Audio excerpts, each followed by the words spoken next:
Olá, pessoal. Dando continuidade ao estudo dos crimes contra o patrimônio, hoje falaremos do crime de extorsão mediante sequestro e também do crime de dano. Então, começamos aqui pelo crime de extorsão mediante sequestro, previsto no artigo 159 do Código Penal. Então, vejam, o artigo 159 diz sequestrar pessoa com o fim de obter para si ou para outrem qualquer vantagem, como condição ou preço do resgate. Reclusão de 8 a 15 anos. Então vamos lá. Em primeiro lugar, nós estamos falando aqui de um tipo específico de sequestro. Lá no artigo 148 do Código Penal, nós temos o crime de sequestro ou cárcere privado. Lá a vítima ela é sequestrada, ela é privada da sua liberdade, e o que se pune é essa privação de liberdade. Aqui, essa privação de liberdade ela tem um fim especial de agir, que a doutrina finalista chama de elemento subjetivo do injusto, que seria o fim de obter uma vantagem como condição ou preço do resgate. Então a vítima é sequestrada com o fim de depois se extorquir dinheiro da família, normalmente da família, e daí porque o nome extorsão mediante sequestro. Pessoal, um outro detalhe aqui. O artigo 159 fala qualquer vantagem.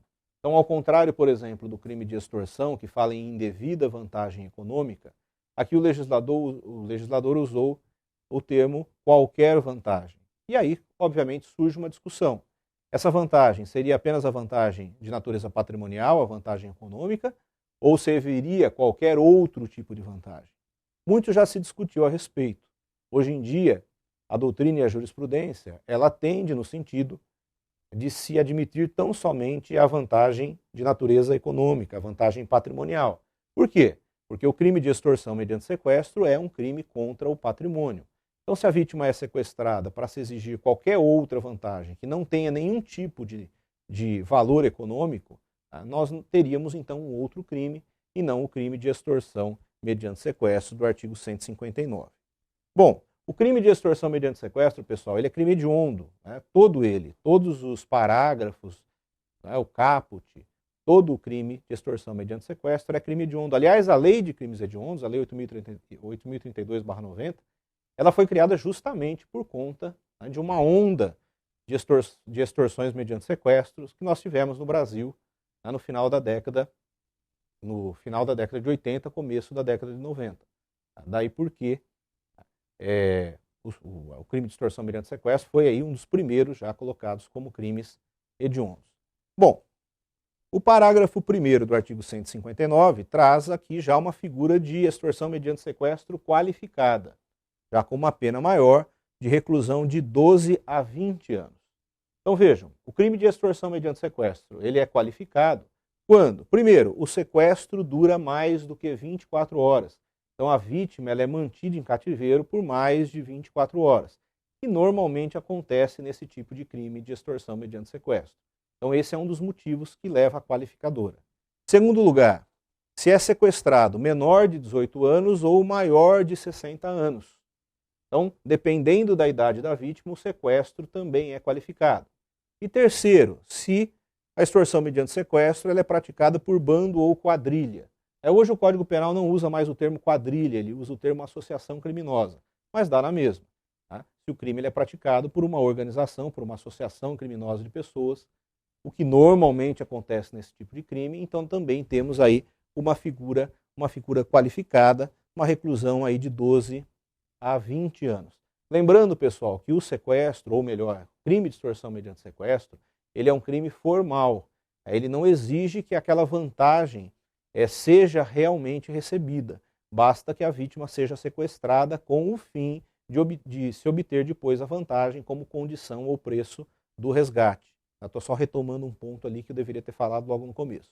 Bom, dando continuidade, nós temos uma outra figura qualificada no parágrafo 2º. Se do fato, ou seja, se da extorsão mediante sequestro, resulta lesão corporal de natureza grave, e aí você também subentende a gravíssima. Se a vítima sofre lesões graves ou lesões gravíssimas, a pena é maior, reclusão de 16 a 24 anos. Uma pena, então, bem maior. Aqui, pessoal, tanto faz se esse resultado, lesão corporal, é um resultado intencional ou não. A pena é aumentada. É como no latrocínio, lá do artigo 157, parágrafo 3º. roubo seguido de morte. Tanto faz se esse resultado morte foi intencional ou não. A pena é aumentada da mesma forma. No parágrafo 3º, nós temos então a extorsão mediante sequestro qualificada pelo resultado morte. E aqui nós temos a maior pena da parte especial do Código Penal, uma reclusão de 24 a 30 anos. Né? O limite mínimo e o limite máximo estão muito próximos aí. Realmente porque é considerado um crime muito sério. Então a vítima foi sequestrada e depois, talvez até para garantir a impunidade, talvez para não serem identificados, os sequestradores acabaram matando a vítima. Então, nesse caso, é óbvio que a repressão deve ser muito maior, porque é um crime muito mais grave. Ok? Bom, e por fim nós temos o parágrafo 4º, que trata de uma modalidade de delação premiada. Foi uma das primeiras modalidades de delação premiada que nós tivemos na nossa legislação. Está muito em moda hoje em dia falar em delação premiada.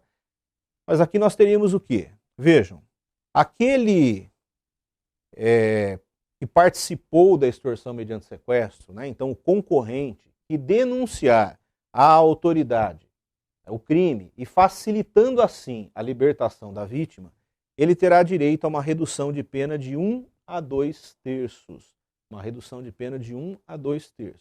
Então vejam, para que o réu tenha direito a essa redução, é necessário que aquelas informações que foram prestadas por ele realmente facilitem a libertação da vítima. Se a vítima tiver já sido libertada por qualquer outro motivo, ele não terá direito a essa redução de pena. Então é uma delação premiada que tem que ser eficaz, ela tem que ser efetiva para que a vítima realmente seja libertada. Não que seja fácil, que seja comum em crimes dessa natureza você ter lá um comparsa que acaba denunciando os outros e ajudando a polícia a encontrar a vítima. Isso é raro. A gente sabe que existem consequências nefastas para aquele criminoso, né, que acaba delatando, né, caguetando, né, que é um termo vulgar que se usa, né, os demais comparsas. Isso é muito pouco tolerado no meio carcerário, né, entre os criminosos. Mas existe aqui uma possibilidade, é um incentivo do legislador para que isso ocorra. Ok? Bom, então, continuando, nós temos o crime de dano, e o crime de dano está previsto no artigo 163. Eu escolhi aqui alguns artigos com maior incidência nos concursos, nos exames de ordem, né? Porque não adianta tentar falar de todos os artigos da parte especial, porque existem alguns artigos aí com uma incidência muito pequena para efeito de concurso, para efeito de exame. Então vamos aqui nos principais. O artigo 163 trata do crime de dano. A primeira coisa que podemos falar a respeito do dano é que, obviamente, estamos falando aqui apenas do dano intencional, apenas do dano doloso. Porque se o dano culposo fosse punido como crime, qualquer acidente de veículo aí seria crime. Então nós estamos falando do dano intencional, do dano doloso. E o artigo 163 fala, olha, destruir, inutilizar ou deteriorar coisa alheia. Qual é a diferença entre destruir, inutilizar ou deteriorar coisa alheia? Então, destruir, a coisa deixou de existir em sua forma original. Então, imagine um relógio de pulso que foi colocado sobre a mesa e deram uma marretada no relógio e o relógio se espatifou.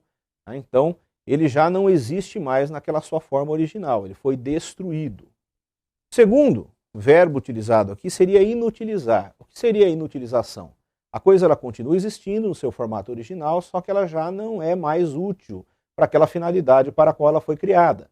Seria o caso, por exemplo, no caso do relógio de pulso, de se arrancar um pino do relógio e o relógio já não mais funcionar. Então ele continua existindo, mas ele já não presta mais para aquele fim para o qual ele foi criado. Em terceiro lugar, deteriorar. Então fazer com que o bem perca o seu valor. Ele continua existindo, ele continua funcionando, mas ele já não tem mais o valor que ele tinha antes. Por exemplo, riscar um carro de fora a fora. Isso obviamente vai causar uma deterioração no valor do veículo. Então nós temos aqui 3 verbos, o destruir, o inutilizar e o deteriorar coisa alheia. Outro detalhe, falando de crime de dano, diz que tem que ser intencional, tem que ser doloso, E é claro que também não pode contar com o consenso da vítima, porque o patrimônio é algo disponível. Se a vítima concorda que o seu bem seja destruído, se ela cede, por exemplo, o seu veículo para uma apresentação, algo do tipo, e o veículo vai ser destruído, bom, é um direito dela, o patrimônio é dela e é um patrimônio disponível. É óbvio que aqui não há o consenso da vítima com essa destruição, inutilização ou deterioração do bem. Pena pequena, uma pena de detenção de 1 a 6 meses ou multa. Nós estamos diante aqui de uma infração de menor potencial ofensivo, que são aqui, todas as contravenções e também os crimes com pena máxima não superior a 2 anos. Então, como a pena máxima aqui é de 6 meses, ela não é igual ou superior a 2 anos, então nós temos, aliás, ela não é superior a 2 anos, então nós temos uma infração de menor potencial ofensivo que iria lá para o juizado especial criminal e teria, por exemplo, a incidência de institutos como, por exemplo, a transação penal. Ok? Continuando.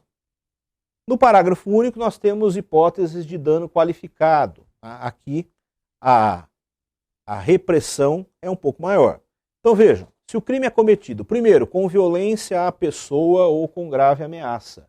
Então, para que o agente conseguisse danificar o bem, ele teve que passar, por exemplo, por um vigilante e acabou usando de violência de grave ameaça contra o vigilante. É óbvio que ele vai ser punido pelo crime de dano e também vai ser punido pela violência que ele praticou contra o vigilante. Mas o dano por si só já é qualificado nesse caso. Segundo lugar, se o crime de dano foi praticado com o emprego de substância inflamável ou explosiva. Isso se o fato não constituir crime mais grave. Alguns anos atrás, eu me lembro da minha cidade, de onde eu venho, cidade de Marília, interior de São Paulo, houve uma onda de carros queimados na cidade. O fato que ficou muito conhecido na época, chegou até a ser divulgado na imprensa nacional. O autor desses crimes ficou conhecido na época como incendiário de Marília. Então ele colocava fogo em carros que ele encontrava pela rua. Não se sabe ao certo qual o motivo disso. Se é porque ele era vigilante noturno e de repente ele queria que as pessoas se sentissem inseguras e pagassem para ele, ou se realmente ele tinha algum tipo de transtorno, se ele era, por exemplo, um piromaníaco. Mas é o fato que vários carros foram queimados em Marília durante aquele período. Então, tivemos aí vários crimes de dano qualificado. Mas em alguns casos, os carros foram incendiados dentro da garagem.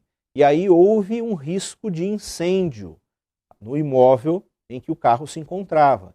Então, nesse caso, o crime de incêndio ele é mais grave do que o crime de dano. Então, em alguns casos, o incendiário de Marília não respondeu apenas por crime de dano qualificado. Ele respondeu também, nesses casos de carros queimados na garagem, ele respondeu também pelo crime de incêndio, que é um crime mais grave. Bom, 3. O dano praticado contra o patrimônio da União, dos estados, dos municípios, contra empresas concessionárias de serviço público, como, por exemplo, as empresas concessionárias de pedágio, ou sociedades de economia mista, que são aquelas sociedades com ações, que o controle, mais que o controle acionário é do poder público. É o caso da Petrobras, é o caso do Banco do Brasil. Então o dano contra esse tipo de patrimônio é um dano que merece uma punição mais severa, porque você está lidando ali, na verdade, não com um patrimônio individual, mas com um patrimônio que pertence a todos. Bom, e o inciso, por último, o inciso 4º, por motivo egoístico, quando o dano é praticado por motivo egoístico ou com prejuízo considerável para a vítima. O que seria por motivo egoístico? Vamos supor, por que o réu destruiu o veículo pertencente à vítima? Por egoísmo da parte dele, porque ele não se conformava com o fato de que a vítima tinha um carro melhor que o dele, a vítima tinha um emprego melhor que o dele, a vítima tinha uma mulher mais bonita que a dele, e aí, por motivo egoístico, ele foi lá e danificou lá a BMW 0 km do seu vizinho. Então, também merece uma pena maior. E também no caso de prejuízo considerável para a vítima. Então, o prejuízo resultante desse dano foi altíssimo para a vítima. Por conta disso, o réu também merece um apenamento maior. Nesse caso, por exemplo, do sujeito que riscou lá o carro importado do vizinho, mesmo que não se descubra o motivo egoístico, o simples fato de ter causado um prejuízo, às vezes, de 10, 15, 20 mil reais, já pode justificar essa qualificadora. A pena aqui ela é um pouco maior, detenção de 6 meses a 3 anos. Vejam, a pena máxima é de 3 anos, ela é superior a 2. Então o dano qualificado ele não é uma infração de menor potencial ofensivo.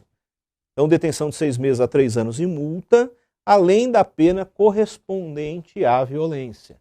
Então, naquele caso lá, como nós vimos, do primeiro inciso, o crime de dano praticado com violência ou grave ameaça, a pessoa também responde pela violência. Tá certo? E para terminar, pessoal, com relação a esse crime de dano, nós temos a questão da ação penal, Que tipo de ação penal é movida nos crimes de dano? É uma ação penal pública? É pública incondicionada? É pública condicionada? Ou é uma ação penal privada? Então vejam, o artigo 167 estabelece o seguinte, que nos casos de danos simples, que é o crime de dano do caput, e também no dano qualificado por motivo egoístico ou com valor considerável para a vítima, a ação penal ela é privada, ou seja, o crime só se procede mediante queixa. Então, nesses casos, a vítima ela tem que contratar um advogado para que seja proposta uma queixa-crime contra o autor do dano. Não é o Ministério Público o titular da ação penal. Okay? Nos demais casos de dano qualificado, aí é crime de ação penal pública incondicionada. Então, quem move a ação é o Ministério Público e, para isso, ele oferece a chamada denúncia-crime. Ok? Então, tem que tomar um pouquinho de cuidado com essa questão da ação penal no crime de dano. O crime de dano é ação penal privada? Depende. O dano simples e o dano qualificado por motivo egoístico ou prejuízo considerável, sim. Nos demais casos, a ação penal é pública incondicionada. Tá certo, pessoal? Ficamos por aqui. Numa próxima oportunidade, falaremos a respeito de outros crimes contra o patrimônio. Por enquanto, muito obrigado.